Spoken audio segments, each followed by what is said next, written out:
Good afternoon, ladies and gentlemen, our colleagues from the media. We want to thank you all for braving to be here to grace the occasion of this special brief.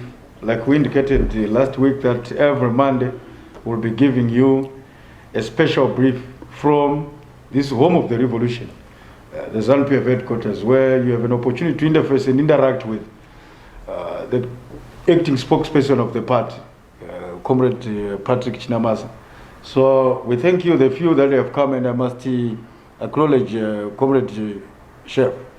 We have brought a few ones in line with the new restrictions and regulations that we have under COVID, directives. So it's quite unfortunate we have brought them few, but I'm sure the rest of them will be able to see them as time proceeds. So the acting spokesperson of the party will be giving you a special brief on a subject that is, touched the tone for poor readers and for less thinkers and those who are not really essentially schooled into understanding the history of the land revolution in Zimbabwe.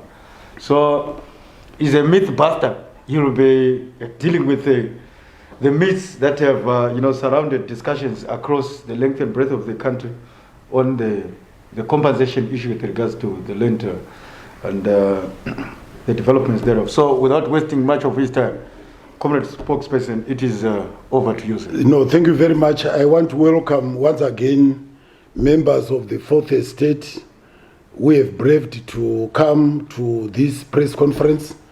I understand that because of the COVID restrictions, it has not been possible for many to make it. But I want to believe that those who could not make it will follow this press conference electronically. So I thank you very much, those who have made it possible to come. I am going to give a statement on the global compensation agreement which was signed last week with respect to compensation on improvements. I also take the opportunity in my statement to comment on very uninformed statement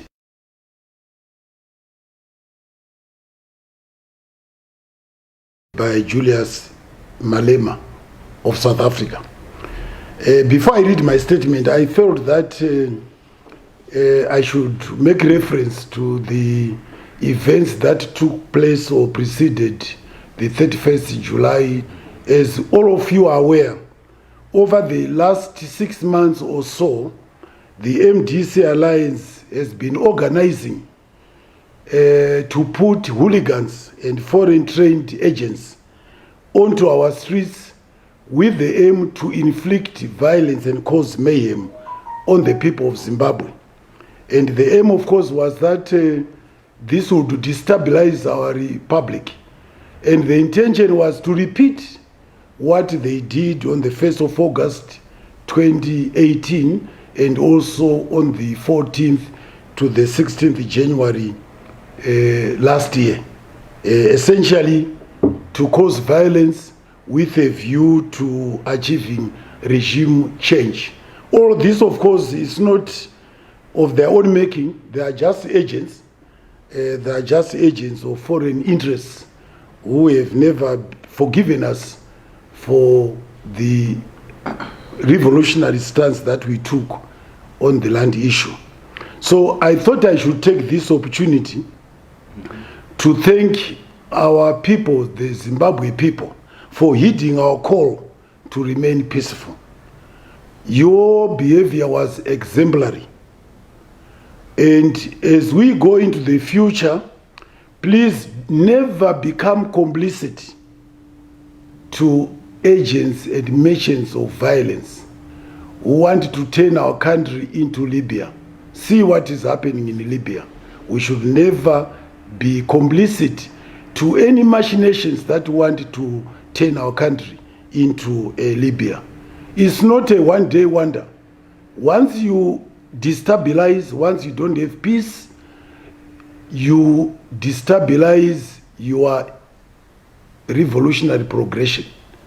Peace is a prerequisite to economic empowerment to development. Without peace, you spend 10 years and you destroy whatever little that we've been able to achieve in the years that have gone by. And I want to make this clear that Zanu-PF will never surrender power to foreign-funded and sponsored malcontents. We have a revolutionary mandate from the people to deliver total economic emancipation. And I want to make Zimbabweans aware that total economic emancipation does not come overnight. And also it does not come without sweat. It does not come without setbacks. From time to time, you have setbacks.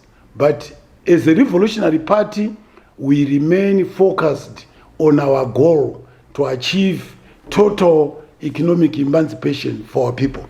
I thought I should thank you for heeding our call to remain peaceful. Allow me now to read my statement, which is the subject matter of this press conference. Zanu-PF gives thumbs up and supports His Excellency, Comrade E.D. Mnangagwa, and the Zanu-PF government for concluding the Global Compensation Agreement with organizations representing former white commercial farmers. The agreement was signed on 30th July 2020, and it provides principally the following. First, it provides an agreed global sum of 3.5 billion United States dollars for the compensation on improvements on land, which we compulsorily acquired under the Land Reform Program. It being noted that the agreement was preceded by a joint evaluation of these improvements by government and representatives of the consortium representing former commercial white farmers.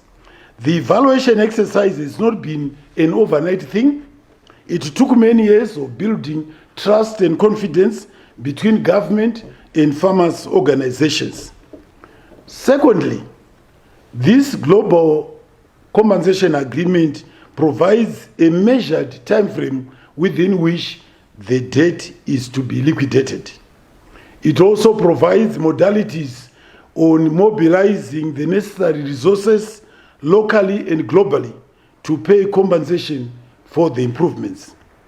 And also, there is an unwritten underlying understanding that the farmers' organizations which are party to the agreement and their constituent members will cease being hostile elements against Zimbabwe and its people, internally, regionally, and internationally. In other words, from now on, our expectations as Zanu-PF is that we now move as one people, irrespective of color or creed. Zanu-PF wishes it known worldwide that the agreement just concluded has its total blessings and full support. Zanu-PF considers the agreement a milestone and a significant phase in its march towards the attainment of President Mnangagwa's Vision 2030 and the achievement of the goal of total economic emancipation of the people of Zimbabwe. It is a landmark consolidation of the gains of our revolution. In our long journey towards total empowerment and independence, the people of Zimbabwe must not lose sight or memory of the difficult revolutionary decisions Zanu-PF took on their behalf, and I point out and remind them of just about 3 difficult decisions that we've taken in our journey along the revolutionary path. The first difficult decision we took was when the 2 revolutionary parties, ZAPU and ZANU, took decisions in 1963 to mount an armed struggle to regain our land, freedom, our sovereignty, our independence, and our human rights, which had been trampled upon by colonizers, George Floyd style. You know, motivating people to lose their lives is not an easy decision. It's a very difficult decision. And that decision, the revolutionary parties, ZAPU and ZANU, took that decision. And the core grievance motivating the armed struggle was the land question. The colonial brutality that accompanied the dispossession of our land and the broad daylight theft of our cattle and livestock were events still fresh in the minds of the dispossessed and their descendants. Many sons and daughters of Zimbabwe have paid the supreme sacrifice during the armed struggle, and they lost many lives. Also, to remind you that in the 17 years of protracted armed struggle, this forced the colonizing power and its local agents, the white settler community, to the negotiating table in 1979, and they agreed to surrender power to the indigenous population at the Lancaster House Conference.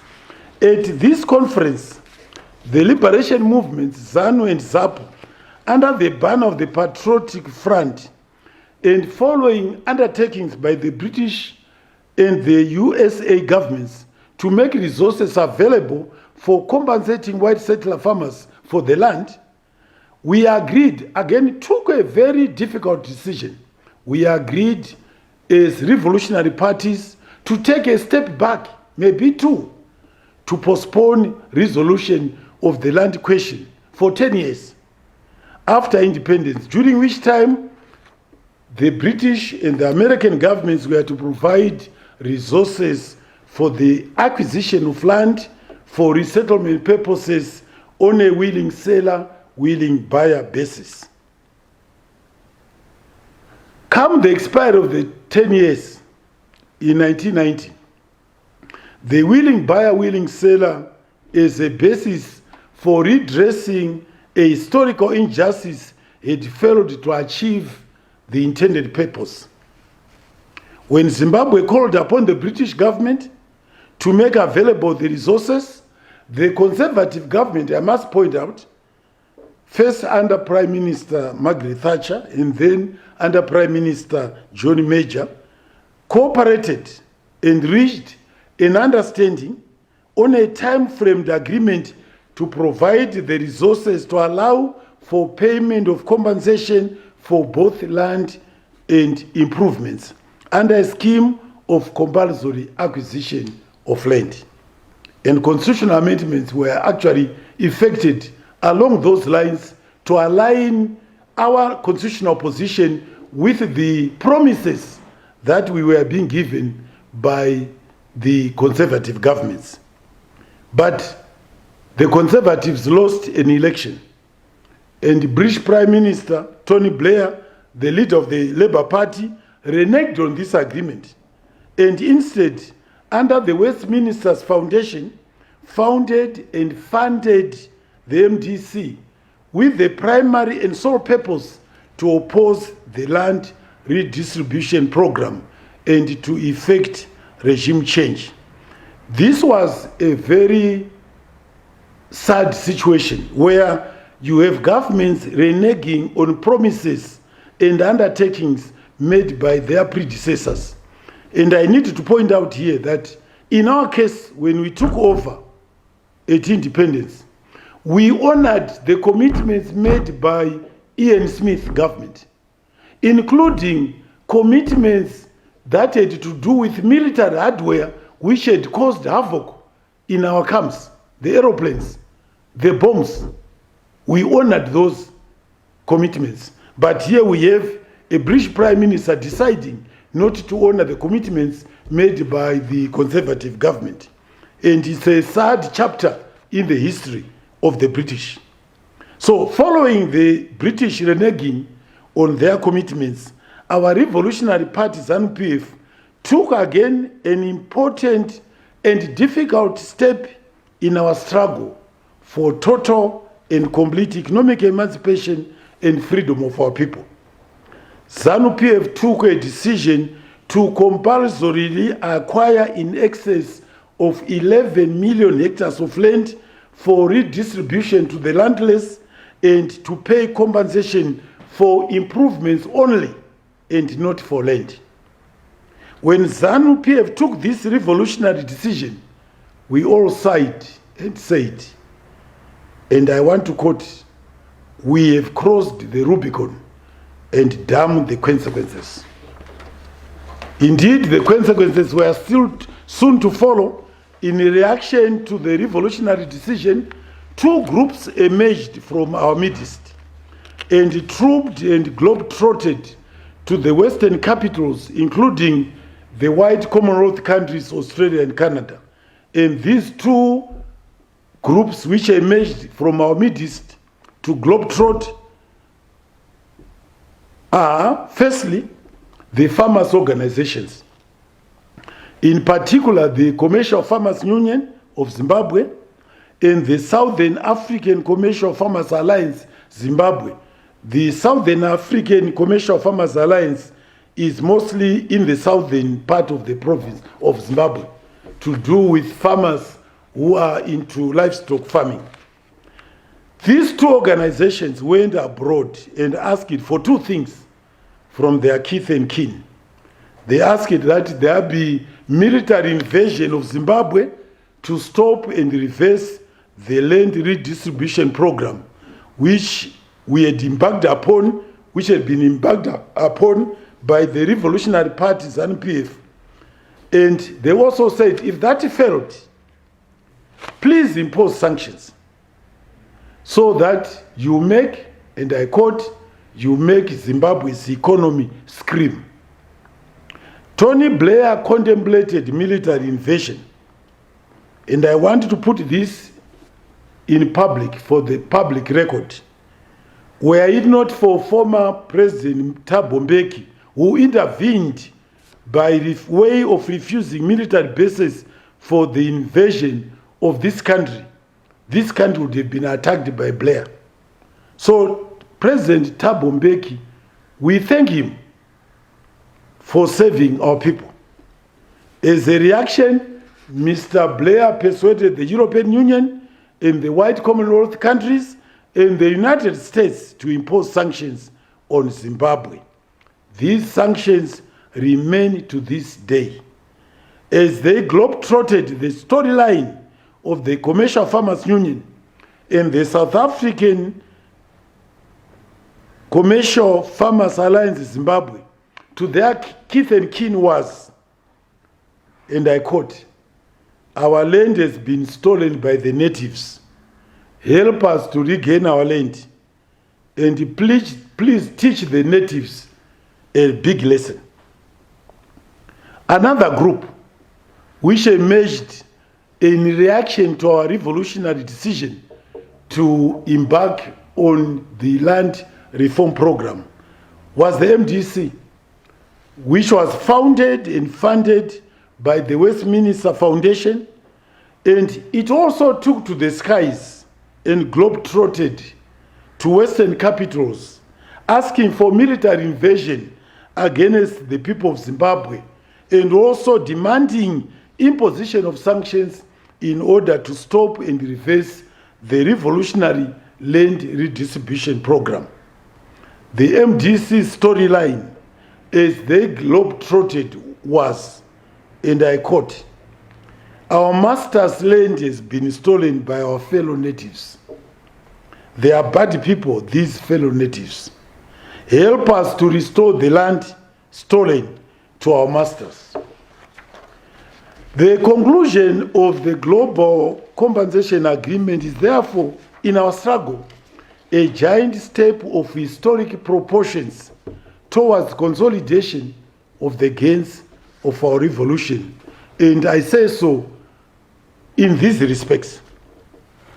First, it is an acceptance by the white commercial farmers that with respect to compensation for land, they should look elsewhere and not to the people of Zimbabwe, nor to the government of Zimbabwe. As a matter of fact, in terms of Section 72, subsection 7 of our Constitution, the obligations to pay compensation for land has been placed squarely on the shoulders of the former colonial power, the British. Secondly, this is an aspect arising from the Global Compensation Agreement. By agreeing on the amount of compensation for improvements and the time frame for payment and the modalities for raising the resources, Zanu-PF wishes it to be known that it no longer considers the Commercial Farmers Union and the Southern Commercial Farmers Alliance Zimbabwe to be anti-land redistribution program, and it therefore calls upon these organizations to demand the unconditional lifting of sanctions. As we go into the future, Zanu-PF expects the voice of these two organizations, which are signatories to the Global Compensation Agreement, in calling for the unconditional lifting of sanctions. Our expectations is that their voice will be loud, clear, and unambiguous. Another issue arising from this agreement, there is a remaining counter-revolutionary force in our midst, still calling for the continuation and intensification of sanctions against Zimbabwe and its people.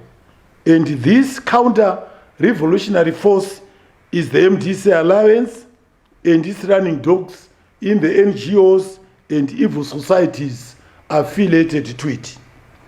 Zanu-PF says to the MDC Alliance and its vocal anti-people leaders that now that the people of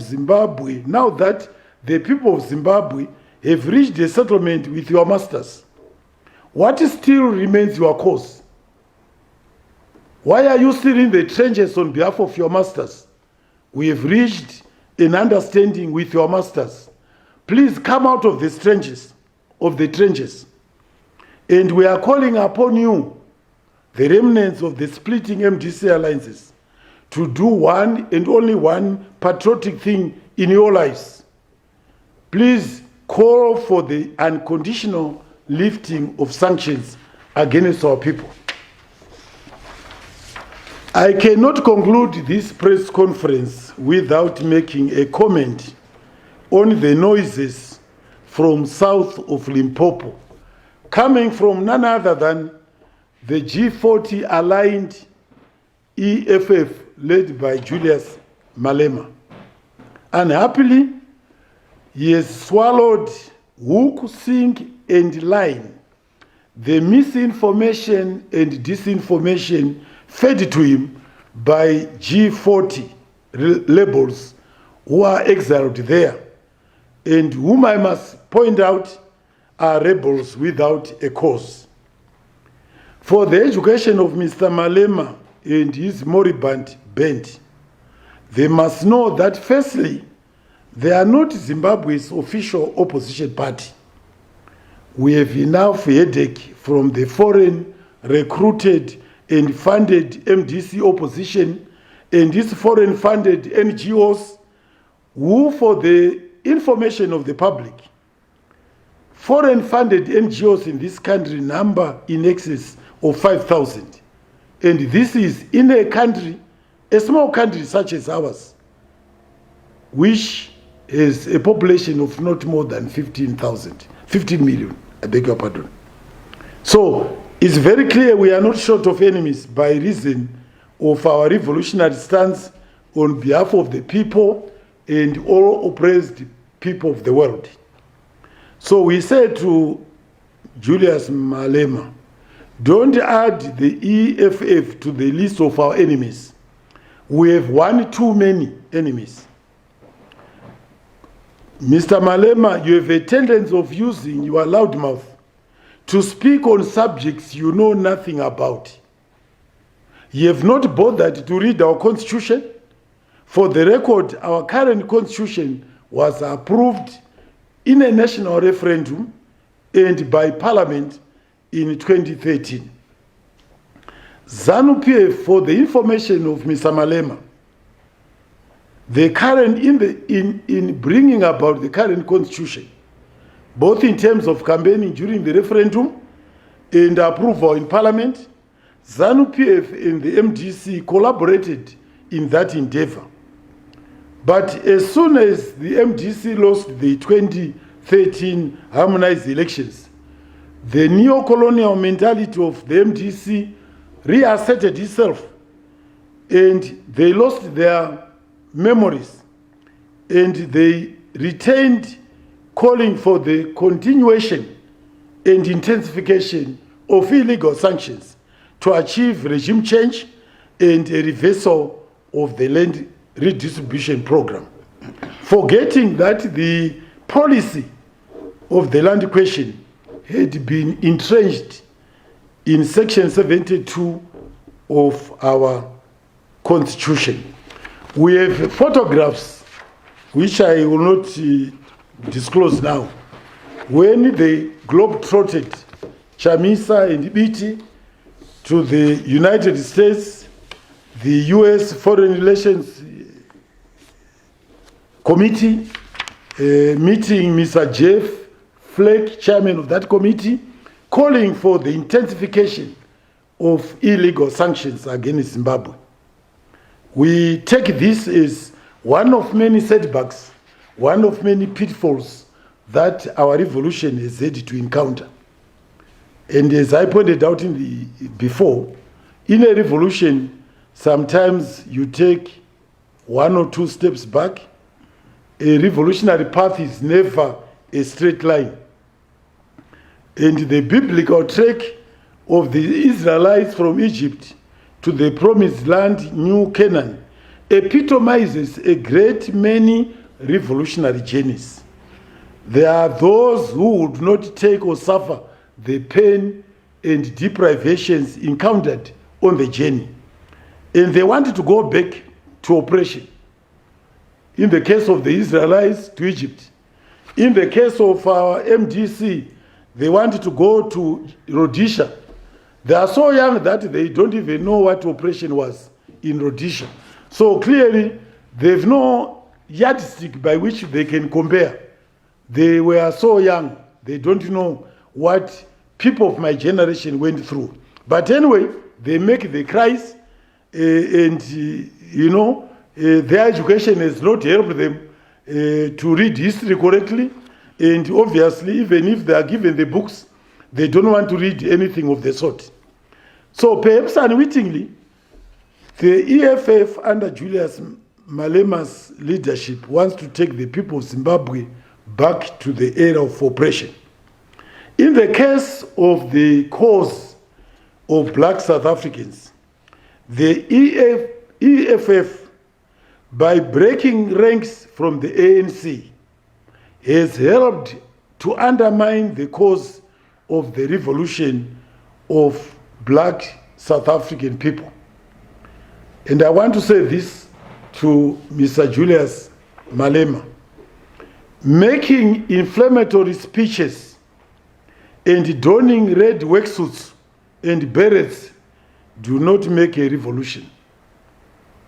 A true revolutionary, which, by the way, you are not, first and foremost would acquaint himself with the concrete situation he is facing and would plot step by step the tactics and strategies on how he can attain his revolutionary goal.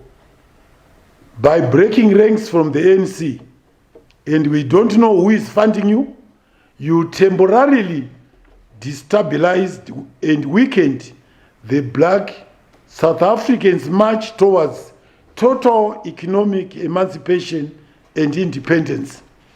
I use the word temporarily. You'll never succeed to weaken completely the cause of the black South Africans in their march towards total economic emancipation and independence. In a revolution, or unity of all progressive forces is imperative. Mr. Malema, you chose the path of disunity. And what have you achieved besides making noises? Nothing. So Zanu-PF says to Mr. Julius Malema and his EFF, for God's sake, stop poking your G40-scented nose in Zimbabwe's domestic affairs. I thank you for your attention. Thank you very much. Thank you very much, Comrade Spokesperson. I think the message has been read out very clearly for those that had been misinformed and disinformed by, agents of fake news. The matter has been clarified from the Revolutionary Party side, and the acting spokesperson have given you exactly the facts as they stand, to the extent that for the first time, we are now walking towards the same direction and in the same thinking cap with our former foes, in as far as the land reform is concerned, the former white farmers, so towards ensuring that we amplify calls for the removal of sanctions. Another key message coming down to Limpopo, that Julius Malema must mind issue South Africa. He has no local standard to comment on Zimbabwean issues, which is historically unschooled on, foundationally, distant, and existentially uncalled for. So certainly, I don't need to waste any much time. It is the opportunity where we'll invite one or two questions from members of the fourth estate who are here present. Except the majority of them, we are now aware of them. You can just proceed by asking the comrade spokesperson if there is any question on clarifications. Please proceed. Thank you. Yes, thank you. Spokesperson. My question is in regard with speak aloud. May you amplify your voice so that. Well, thank you. My question is in line with what you just said, that the EFF of late has been very vocal and active on Zimbabwean issues. And does that, by your statements, were you by any means insinuating that they have become, a mouthpiece for the G40, which have now, most of them are now staying in the... Yes, I'm not insinuating. I'm telling it as it is. The G40 and Julius Malema EFF are sleeping in the same bed. They are now, Malema has now made G40's cause his cause, and is forgetting that he is an opposition in the South African parliament. He now thinks, because they are sleeping together day in, day out, he now thinks that is an official opposition in Zimbabwe. He is not. And that is the message I'm delivering to him. As you are aware, clearly he has been misinformed. He has been trying to draw comparisons, false comparisons between our stance on land issue when we embarked on land reform program in 2000 and the global agreement. There is no departure from our revolutionary path. The direction remains the same. We took a decision in 2000 to acquire land compulsorily and not to pay compensation for land, but to pay compensation for improvements only. That position has been entrenched in Section 72 of our Constitution, and that position remains the same. When the position was entrenched in our Constitution in 2013, our leader then was President Mugabe. So it's not as if we have reinvented the wheel. So I thought I should clarify that misinformation, disinformation from the G40 elements who are exiled in South Africa. Yes. And on that note, thank you. On that Is that a follow-up? Yes, it's a follow-up. Okay.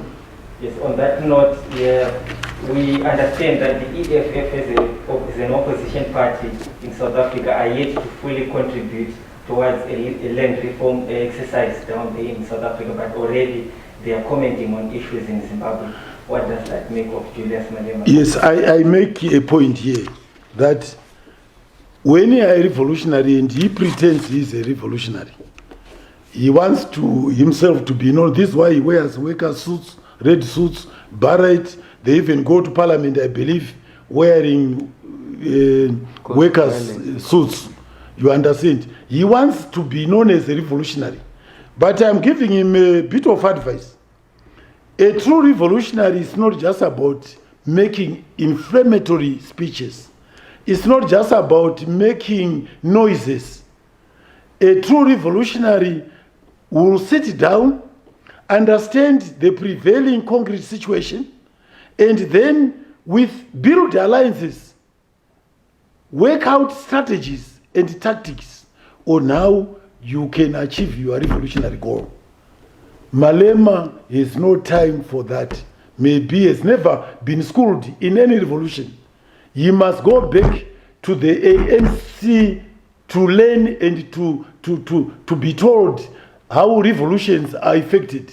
They are not effected through speeches only. You sit down, you build alliances, you then work step by step, and the path you will find out when he does that is not clear, it's not straight, it's not a straight line. And you may put timelines, but sometimes there are necessities which require you to take steps back, 1 or 2, even 3 steps back, in order to plod on your revolutionary path. That Malema, I'm advising him, he must learn to do that. But above all, he must stop poking his nose into our affairs. Well, a very, very emphatic and unambiguous message to Julius Malema or whoever comes from the EFF. It is very clear the spokesperson is saying Julius Malema cannot even qualify to be a branch member under Zanu-PF because it's not revolutionary, it's counter-revolutionary. But your last question, please. Yeah. There are people who are castigating Commander Agriculture. How fair is it? You know, what you need to understand is that when we embarked on the land question, we gave out in excess of 11 million hectares of land to people who did not have resources. That you must understand. And as government, we took a decision for the first time to say we'll support, as you know, there were different schemes under the land reform program. We had the A1, which are 5 hectares or thereabouts, mostly targeting the peasant population. We had the self-contained, in between 20 hectares, self-contained, 20, 30, 40, 50 hectares, self-contained A1. Then we had the A2, which were large scale, in excess of 80 up to 500 hectares and so on. Now, we then realized that none of the classes of people we had benefited under the land reform had the necessary resources to make the land productive. But the revolution had to go on. We had to empower them, which is the whole purpose of why we have embarked on a revolution. We want to empower our people. Those who like, those who don't like, they can go elsewhere and be empowered by the British. We have no problem. It's their choice. They can go, and in fact already we are encountering people who do not look to government and Zimbabwe to be empowered. They would rather go and be empowered by the American government, the British, the Europeans. And what is the source of their empowerment? They are given allowances, some are bought houses. We believe 100,000 actually disappeared on 31 July. Some, in fact, are here in the November, on the last week, 31st, a lot of money, 500,000 US, went into people's pockets, which did not achieve even the intended result. It's a form of empowerment. It's a form of empowerment, but one which is, should I say, a sellout. You see, they are being treasonous in the form that they are being empowered. You understand? They are traitors to their own people. But those who are clever will be empowered. They will have a house which they didn't have. They will have a bicycle which they didn't have. They will have a motor vehicle which they didn't have. But in Zimbabwe, those who are beneficiaries of the land reform program, we chose to empower them through various government-funded and guaranteed schemes. Presidential Input Scheme, Cotton Presidential Input Scheme, Command Agriculture.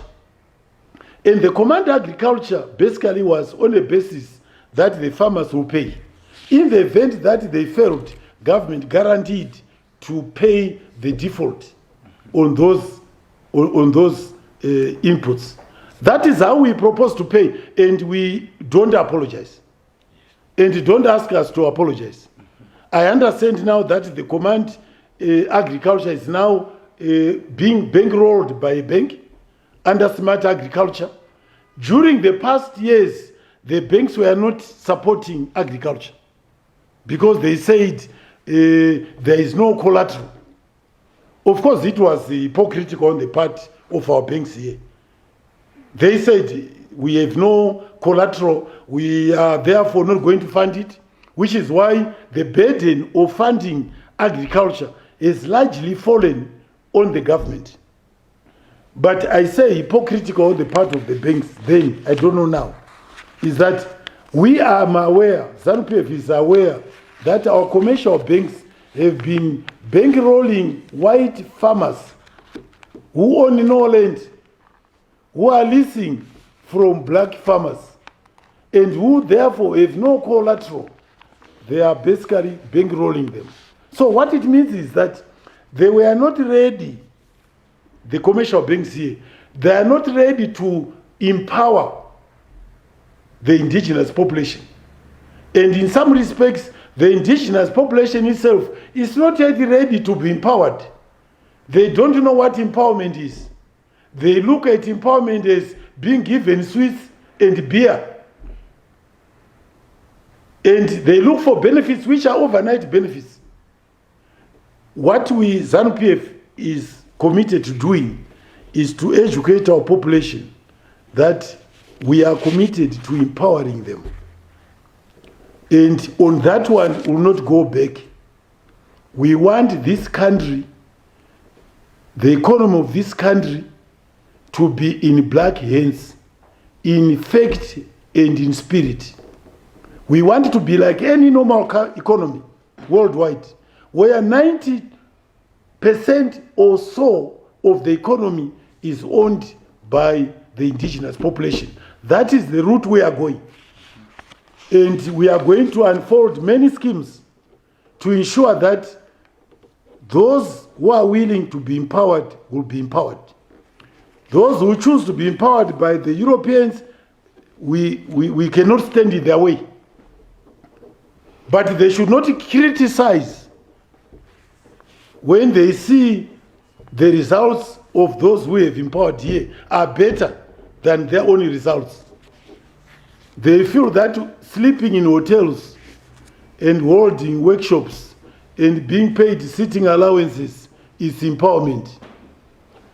They spend years and years sleeping in hotels and eating breakfast in hotels and so forth. At the end of the day, they look and see the people we have empowered, they look empowered. And they become jealous. That's what it's all about, jealous. Thank you very much.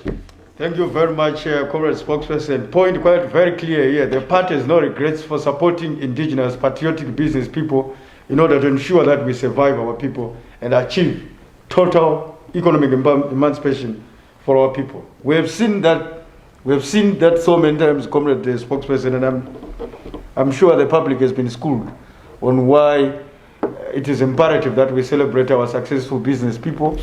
And, you know, those who want, as the Comrade Spokesperson has said, those who want to be empowered by the whites, you fly, you know where the whites are. Don't forget that when we embarked on the land reform program, the MDC and its supporters decided not to participate. They lobbied their people because they were opposing. There was no way they could have participated.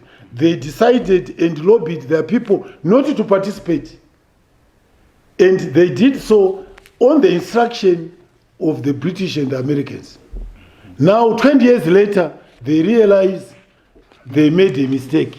The British and the Americans have not empowered them. Even up to now, they are still making the mistake that they think that the British and the Americans will come to empower them. They will not. They have themselves to regret. Only one or few of their leaders broke ranks with them. Professor Walshman Mube broke ranks with them and benefited under the Land Reform Program. Yes, he did. And there were many others also. Some even decided to leave the MDC because of the stance it took on refusing to be empowered. They thought that position was foolish, unpatriotic, traitorous, treasonous. Now, 20 years later, they come and they feel jealous when they see people who have been empowered by their own governments. Zanu-PF will not make any apologies for empowering our own people.